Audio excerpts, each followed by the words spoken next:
Il en connaissait de belles histoires de bagne, Borochrome. Il y avait passé 7 années en tout. Au moment de la guerre, il était parvenu à Londres, il se tenait peinard, relativement.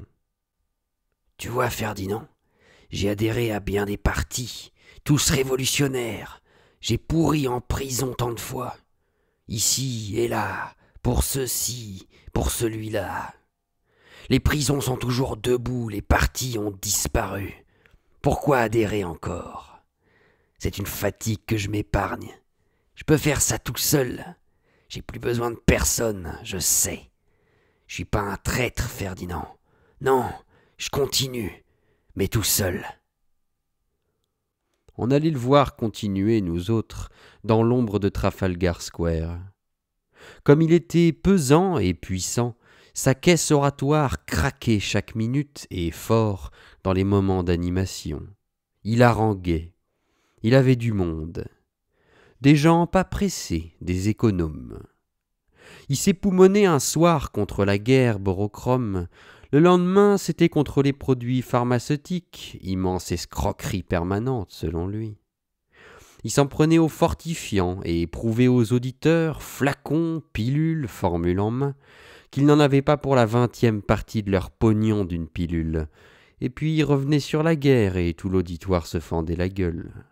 Après, il insultait la police, pourrie d'après lui dans toutes les profondeurs et dimensions, et des précisions pépères. Le policeman alors du refuge traversait exprès pour venir rigoler avec les autres. Une fois qu'il avait assez protesté, on se retrouvait tous au bar à côté, les 3 pigeons et Victory. C'était encore un coup à boire et puis un autre. Borochrome ne payait jamais, il n'avait pas de quoi. C'était une sympathie qu'on avait pour lui. Moi, surtout, je l'aimais bien. Il avait pour moi de l'intérêt et de la gentillesse. Les autres entre nous n'avaient pas beaucoup d'amis. Il s'intéressait à presque tous les autres, sauf à l'infini. Il se serait fait prendre pour la vanité, et surtout pour les courses.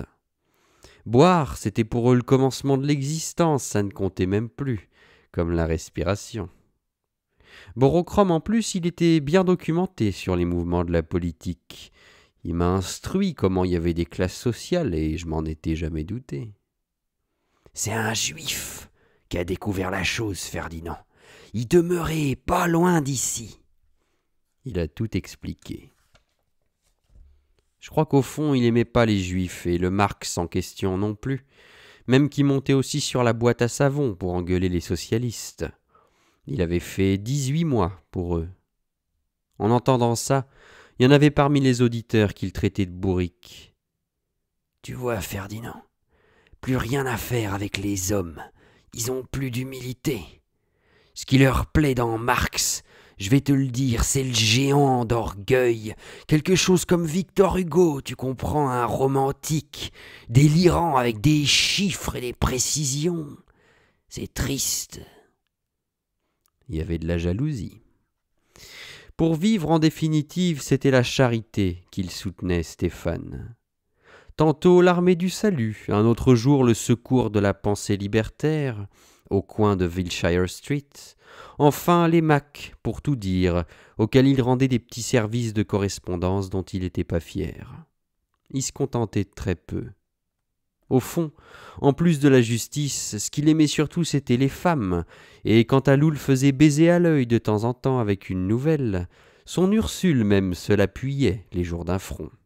« J'aime mieux que tu me fasses troncher dans les docks par un Chinois, plutôt que de m'appuyer ton ordure. Eux au moins ils parlent pas, celui-là je voudrais que tu l'entendes déconner pendant qu'il bourre. Ça me rend malade 8 jours après. » C'est pour ça que je vais le travailler. Et si tu me fais encore de la peine, tu te l'enverras tous les jours, j'ai dit. Au fond, pour eux, je crois que Stéphane, c'était seulement une occasion dégueulasse pour s'exciter. C'était pas fait méchamment. Le fort de Borochrome, c'était le piano et la documentation. Dans son réduit au-dessus de l'usure, à Greenwich Common, il y avait tout de même un Pleyel droit et une vraie bibliothèque horizontale sous son lit, en guise de sommier, rien qu'avec des dossiers qu'il consultait rarement. Il les constituait, et son lit s'élevait d'autant. Il se fournissait dans les librairies particulières et privées. Il ne volait jamais plus qu'il n'avait besoin.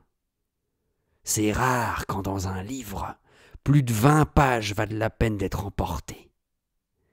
Il arrachait avec une dextérité, une discrétion que je n'ai jamais personnellement réussi à égaler. Au petit thé à Newton, où il breakfastait quand il pouvait, il entretenait des conversations fort diverses avec les vieilles dames qui passent 3 heures sur un morceau de sucre.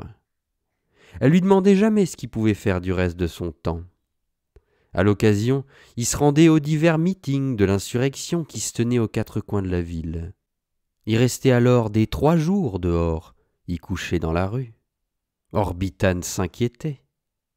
Les réfugiés de toutes les persécutions, dans un secret partagé par 2000 personnes, se rassemblaient pour s'engueuler à tout rompre. Les moyens d'instaurer la justice sociale étaient trop excitants et divers pour ne pas provoquer 1000 vocations infiniment exclusives. Le paradis n'est qu'un tiraillement furieux. L'orateur le plus vinaigre, le mieux pulmonaire, finissait en empoignant par la force le secret du bonheur. Les autres alors s'en allaient battus, déambulants, ayant refait leur plein d'aigreur, courbés sous la suie moite, le traitant de bourrique encore, d'une devanture à l'autre.